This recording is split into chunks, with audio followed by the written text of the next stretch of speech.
since I've known you. Car crashes are the #1 killer of young Americans. Most of the 47,000 people killed every year in car accidents are between the ages of 16 and 34. Half of these deaths are caused by drug and alcohol abuse. When we're young, we tend to think accidents only happen to others. It's not true. All too easily, we can be the cause and we can be the victims. The movie you're about to see has no actors. The victims and their families who appear want to spare you from the tragedy they've suffered and its aftermath. This is Carly Simon.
Sporting a T-shirt that said diving, 25-year-old Bruce David Kimball of Ann Arbor, Michigan, walked out of the Hillsborough County Jail on bond.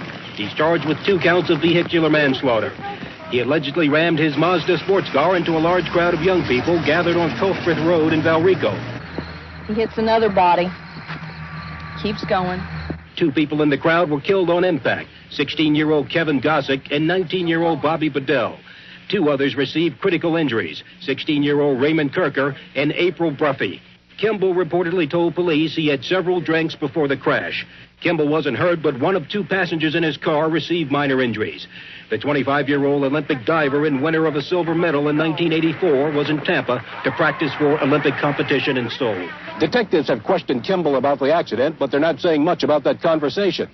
They're now waiting for the results of a blood alcohol test. The test results and their report will be turned over to the state attorney, and more charges are likely to be filed. In Hillsborough County, I'm Bill Alexander, Action News.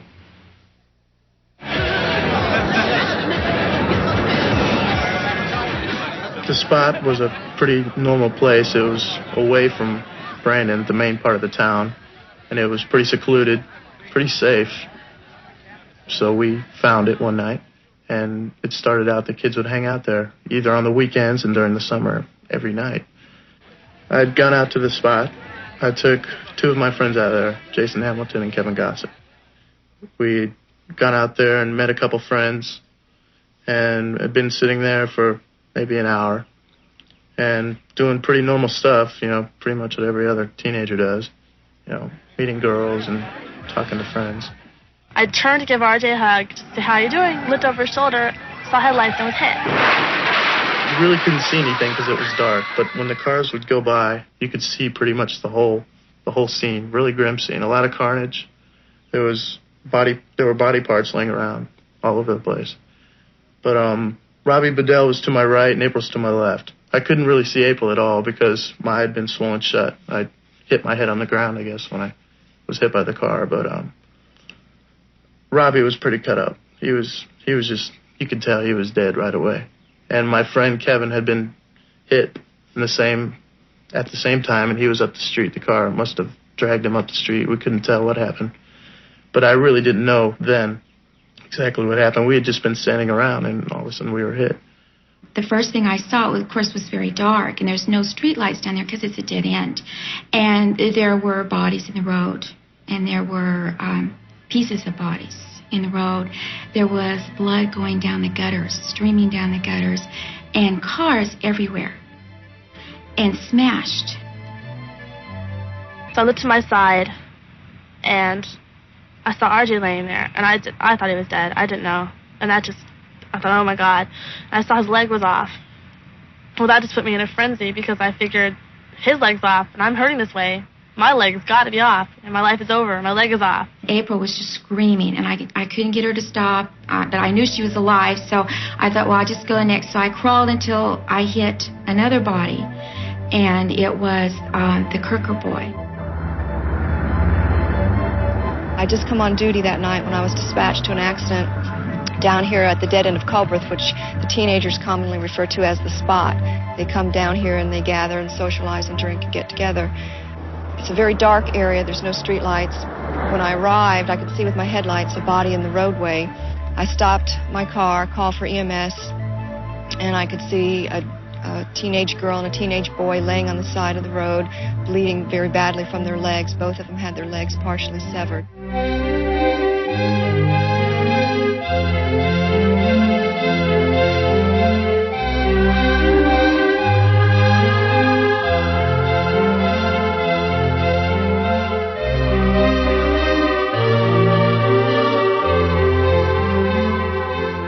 Well, we were in a state of panic because we didn't know what was happening or where RJ was. One child had been brought in, and only one. And at the time, I didn't know it, but that was April Bruffy. We finally got some information saying that RJ had been helicoptered to Tampa General. And so my neighbor drove me to Tampa General. In the meantime, the Gossiks were right behind us. They were looking for their son, too. Seeing those people standing at the window, trying to get information of where their son was, and knowing that their son wasn't alive, was one of the hardest things. And they were just going from hospital to hospital. They just back and forth, trying to get some information, trying to find their son. And meanwhile, a nurse and one of the doctors took me back and told me that RJ was upstairs. They were about ready to take him into surgery, that his leg had been 3/4 severed. They did not know whether they could save his leg or not. A crowd of 150 paid their last respects at the Hillsborough Memorial Cemetery this morning for Kevin Gossick. A 16-year-old friend say had his life snuffed out before it even got started. Kevin's someone that could really make you laugh. An unfortunate and traumatic event is the way everyone describes this bizarre incident. And it's unfortunate this entire scene will be played out again tomorrow when another victim, Robbie Bedell, is laid to rest too. I didn't think it was any big deal. I didn't think it had affected me as badly as it had. I just kind of thought I could handle it until I came home, which is about a week later. I went to the funeral, Kevin Gossick's funeral, before I went to see my brother. And it hit really hard, all of us. I saw my family for the first time in a month. And when you were so far away from them, it just really was hard to deal with. I just cried my eyes out at the funeral, and I saw all my friends, and, seeing Kevin's casket and having to deal with it was really difficult. And then I went to see RJ in the hospital, and it had to be the hardest thing I have ever had to do in my entire life. You don't think that you're as close to your brother as you really are until you see him in a lot of pain.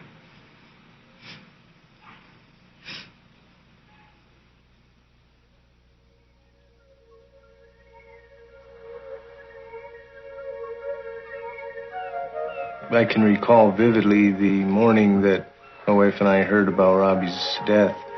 We had just gone on a vacation to the beach about an hour from home here,